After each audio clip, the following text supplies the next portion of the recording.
Good morning. We're going to talk Proverbs 25 and cheerleading, and how this verse or this chapter in cheerleading can influence how you practice and how you show up every day, and maybe what you're offering as a cheerleader and cheer coach and cheer parent.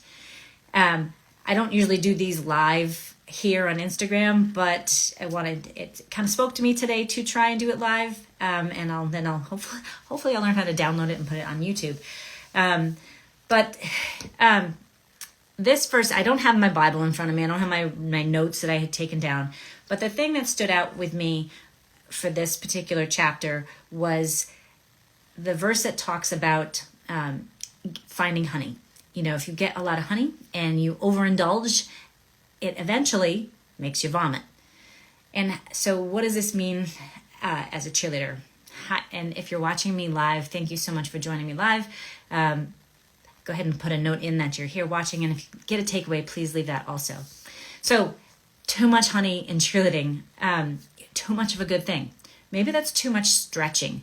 All cheerleaders want to do is stretch, and maybe, you feel good after. It does. It loosens you up. But sometimes when you have too much of a good thing, it actually creates an injury, and it actually makes your muscles tighter, especially if you're not stretching the right thing. It also could mean too much accolades. Maybe it's going to your head. You've been crushing it. You've been just going all the time and crushing it, and you're trying to get better, but once you get all that feedback and you're like, I'm doing it, you kind of lose your momentum. It's good to have the feedback. We want that feedback. But we want to keep progressing. The whole point of getting better is actually progressing. And sometimes there's a little stalemate that you have to just stop, because that too much it stops you in your tracks. So starting to back up a little bit, recognize other people, give other people the honey, and appreciate your teammates and appreciate what other people are giving you. And that will, give you just enough to get the give and take.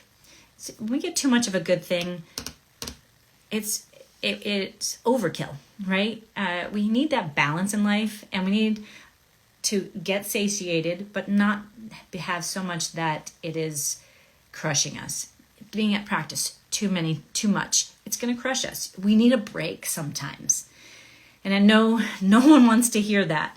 But sometimes we do. Sometimes we just need time away to, one, let your body heal, and two, let your brain get back in. The other piece that, and I don't know the exact, but basically in the chapter, and what my coach Greg Todd talked about on his live podcast today, was not talking smack. That kind of is a vibe throughout the entire chapter. I can remember, I've been guilty of it myself. You go to a competition and a certain team tends to win all the time, and they're really good, and you just kind of they must have something that they're getting that we don't have. And that they're always winning, so there must be cheating in somehow. And how can they always win? Maybe the judges favor them, or they know the judges, so they're getting extra accolades. Well, that's not fair, because they're working just as hard. And we can't control what anybody else does. All we can control is where we are. So if you can, go let your friends know where you're at. Let your teammates know, hey, I'm struggling today. I had a bad day. Can you help me out? But don't talk about your friend's difficult time in school.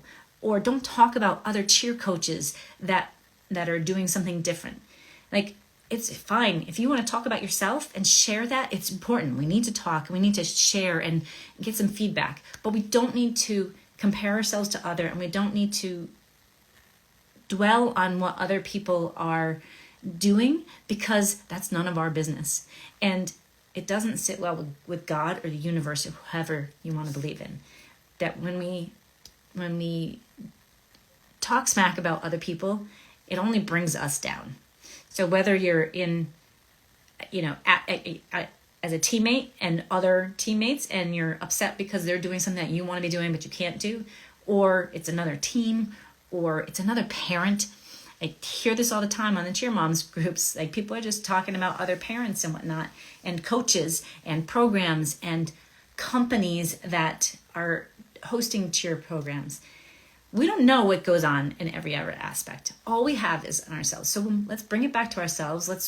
Let's use prayer to help us be better at recognizing that we need to celebrate other people and celebrate their good, but not giving too much to ourselves so that we don't overindulge.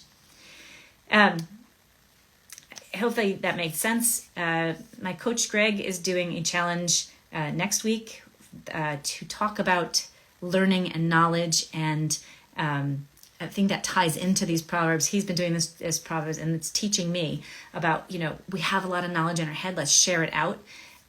And I think this ties into this. Like, we can share as a cheer coach or a parent or a cheerleader.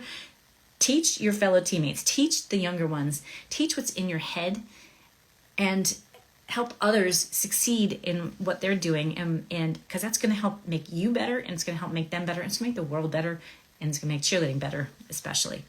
If you're interested in this challenge, let me know. You can either leave me a comment or send me a message, and I'll give you more information. I think it's a $5 fee for the challenge for the week. It's pretty inexpensive, and it only charges because that helps you to show up and actually do the work. But and that's the key in life, right? You got to show up, we got to do the work, and when we have that commitment to it, we get better at it.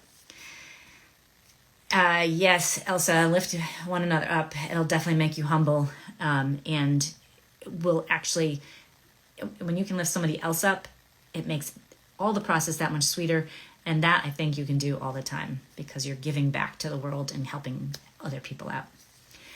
Thanks for listening today. Let me know your takeaway. Let me know your thoughts. Like, what's it like what is one thing that you've maybe in cheer have had, it was a good thing, but you did a little bit too much of it, and then it was not such a good thing. And what else are you working on to be able to teach out and give to the world? Thank you for listening today. I hope to see you again, and we'll see you soon. Thanks for joining. Take care.